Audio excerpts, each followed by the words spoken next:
Excelente día a cada uno de ustedes. Un placer volvernos a encontrar en este punto de partida.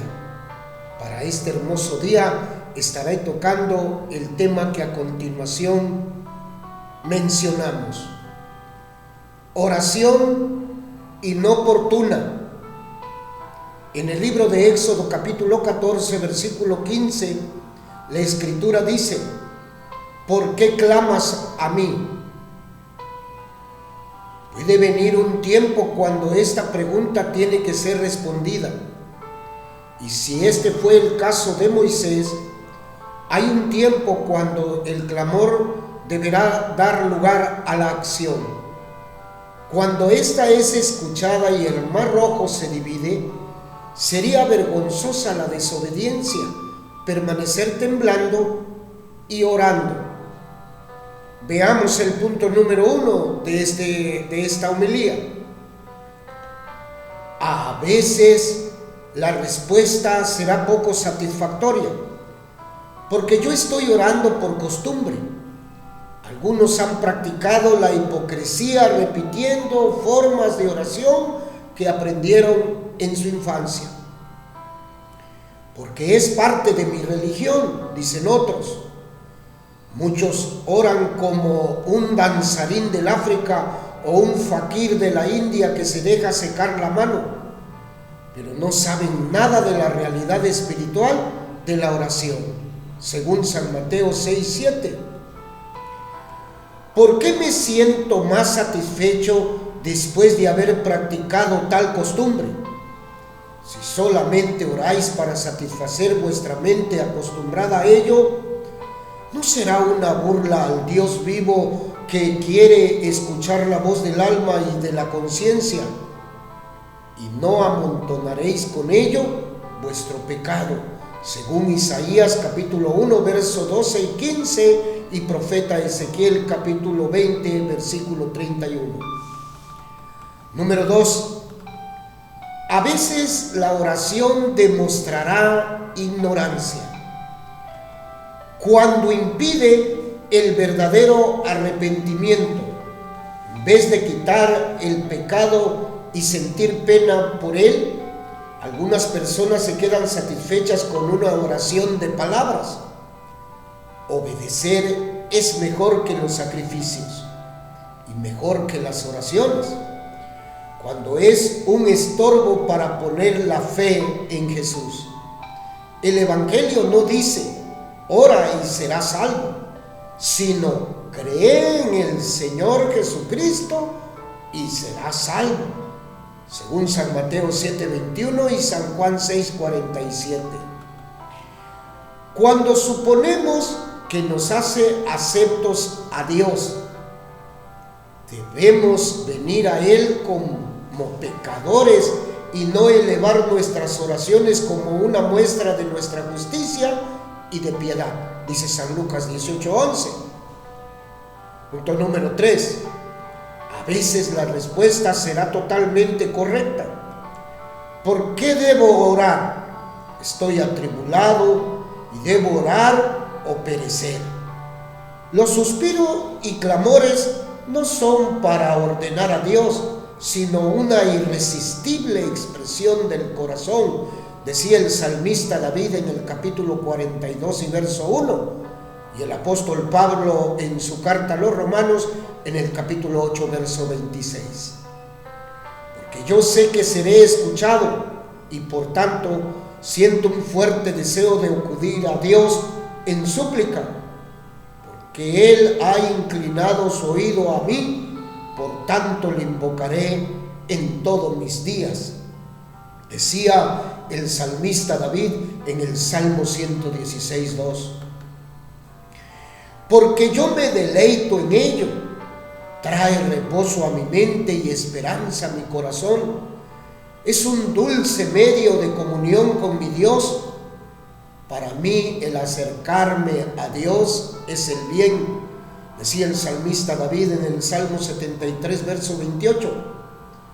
Porque debe de haber quienes dependan de sus propias oraciones. ¿En qué estado que son aquellos que no pueden dar razón del por qué orar, sino que supersticiosamente repiten palabras que no salen de su corazón.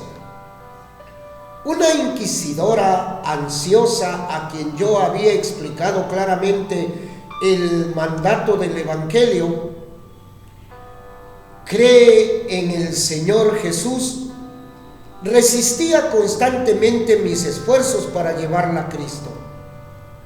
Por último exclamó: ore por mí, ore por mí. Quedó muy sorprendida cuando le repliqué: no lo haré, de ninguna manera. Yo he orado por usted antes, pero si rehúsa creer la palabra del Señor, no veo por qué debo de orar por usted.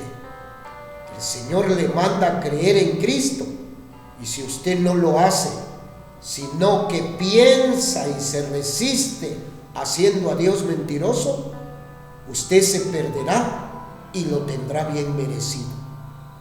Esto la trajo a razón. Me pidió que le explicara de nuevo el camino de la salvación. Lo escuchó atentamente y como un niño, su rostro se iluminó al exclamar: Señor, yo puedo creer, yo creo y soy salvada.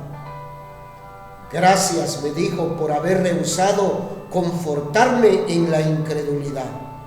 Luego añadió, un poco suavemente: ¿y ahora no orará por mí? Le contesté yo: naturalmente que lo hicimos, y nos regocijamos juntos de que pidiera y que ella pudiera orar pidiendo su perdón por la fe. Durante un rápido deshielo de los ríos de América del Norte, un hombre quedó en una de las piezas de hielo que todavía no se separaban de la masa grande.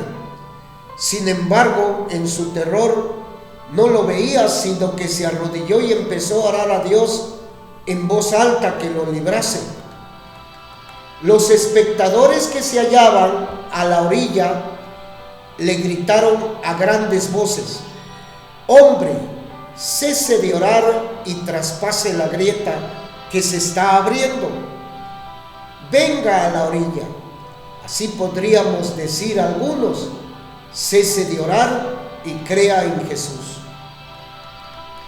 En una ocasión, cuando Juan Bunyan estaba tratando de orar, el tentador le sugirió que ni la misericordia de Dios ni la sangre de Cristo tenía que ver con él, ni podían ayudarle a causa de sus pecados. Por lo tanto, era en vano orar. Sin embargo, él se dijo dentro de sí: yo continuaré orando. El tentador le dijo: tu pecado es imperdonable. Bien, replicó él, yo oraré. Así que empezó a orar de esta forma: Señor, Satanás me dice que ni tu misericordia ni la sangre de Cristo son suficientes para salvar mi alma. Señor, ¿cómo te honraré más si creo que tú no me escucharás fuera? O creyendo lo que el tentador me dice: Señor, yo creo que tú no quieres ni puedes hacerlo, por tanto continuaré orándote creyendo que puedes si quieres. Y mientras hablaba así, como si alguien me hubiera dado un golpe en la espalda, vino a mi mente la palabra de la Escritura que dice: oh hombre, grande es tu fe.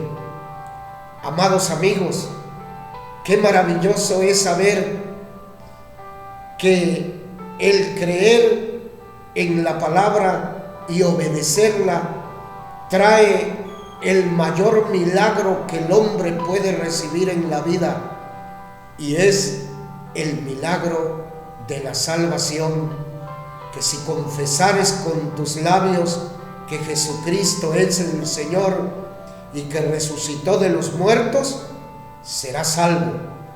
Cree en el Señor Jesucristo y serás salvo, tú y tu casa. Gracias, mi amado.